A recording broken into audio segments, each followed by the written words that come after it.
Muy buenas tardes, hoy realizaremos un análisis argumentativo del Código Civil sobre la remisión, la compensación y la confusión. El Código Civil ecuatoriano establece varios modos de extinguir una obligación. Entre ellos están tres que destacan por su importancia práctica y por su impacto en la seguridad jurídica, como es la remisión, la compensación y la confusión.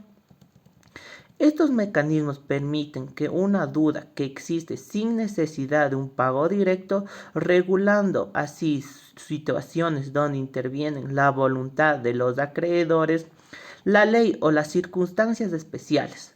Analizan estos artículos que permiten comprender cómo el equilibrio del derecho al acreedor y al deudor garantiza justicia en orden de las relaciones jurídicas. Ahora veremos qué es como primer punto la remisión del artículo 1668. Tenemos que remisión en el artículo 1668 establece que es válida solo cuando el acreedor tiene la capacidad para disponer la cosa, objeto o de la deuda. Esto protege al deudor de condonación inválidas y evitar que un tercero autorizado libre de obligaciones ajenas. Una remisión como acto de libertad. En el artículo 1669 equipara la remisión gratuita de donación. Esto interpreta que la ley exige los mismos requisitos formales para evitar fraudes y asegurar que la condonación fue un acto de voluntariedad y consciente del acreedor. También esto fortalece la seguridad jurídica porque el perdonar una deuda implica disminuir el patrimonio del acreedor. También tenemos la remisión tácita. En el artículo 1670 reconoce que la remisión tácita, cuando el acreedor entrega o destruye el título de la deuda con intervención de extinguirla. La ley también ha hecho que la evidencia de la voluntariedad libre, pero permite que el acreedor probara que no fue su intención. Esto quiere decir que la remisión tácita equilibra la protección del deudor con el derecho del acreedor a desvincular su persecución. Como segundo punto tendremos qué es la compensación. Tenemos que la compensación dentro de la naturaleza jurídica, según el Código Civil en su artículo 1671, cuando dos personas se deben mutuamente compensaciones que extinguen la deuda. Este mecanismo de pago cruza innecesariamente y agilita las relaciones comerciales y evita litigios.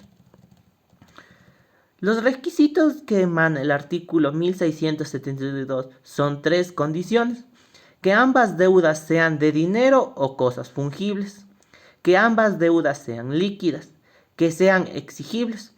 Esto requiere que garantiza la compensación ocurra solo cuando las deudas están claras, determinadas y actualmente reclamables. No se puede compensar algo incierto o futuro, porque generalmente da inseguridad jurídica. Limitaciones. En las limitaciones que manifiesta el artículo 1673 a 1675 impone limitación. No procede cuando las deudas no son recíprocas. No se puede compensar entre deudores solidarios sin cesión. Tampoco cuando existe cesión aceptada sin reverso.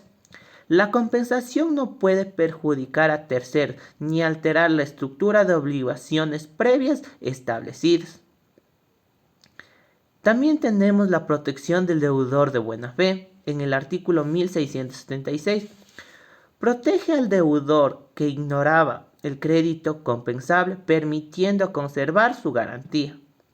Dentro del sentido jurídico, se evita que pierda derechos por no haber alegado la compensación antes.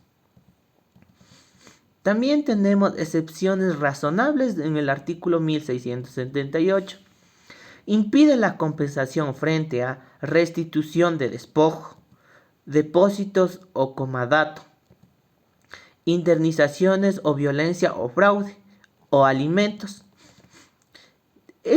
Estas cosas expresiones se fundamentan en la protección de la víctima, la buena fe, la naturaleza humana y de ciertas obligaciones. Tenemos en el artículo 1680 el lugar de pago. Agrega que si la deuda no son pagaderas en el mismo lugar, la compensación solo procede si ambos son de dinero y se considerará los costos de remesa. Se mantiene el equilibrio económico entre las partes. Como tercer y último punto tenemos la confusión.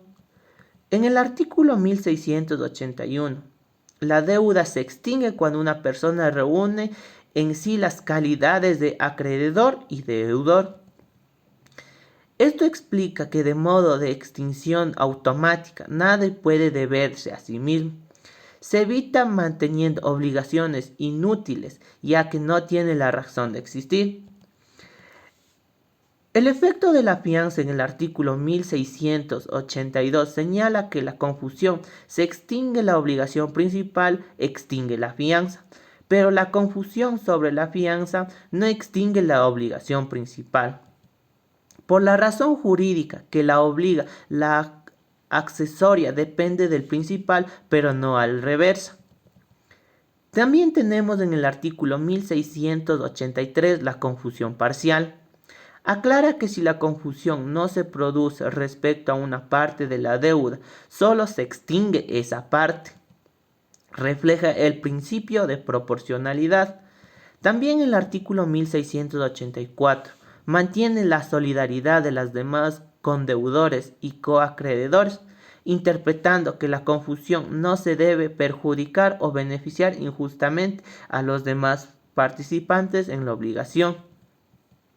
En el artículo 1685 excluye confusiones entre deudores del heredero y los deudores hereditarios cuando aceptan el beneficio de inventario. Se protege el patrimonio personal del heredero y se presenta la presentación entre bienes propios y hereditarios. Tenemos que los artículos analizados revelan del Código Civil busca un equilibrio entre la autonomía de la voluntad, la protección de las partes y la justicia material. La remisión protege la intervención real del acreedor. La compensación prioriza la eficiencia y evita injusticias. La confusión evita duplicaciones innecesarias. Estas tres formas de extinguir las obligaciones reflejan cómo el derecho civil ordena las relaciones jurídicas para garantizar seguridad, equilibrio y coherencia dentro del sistema. Muchas gracias.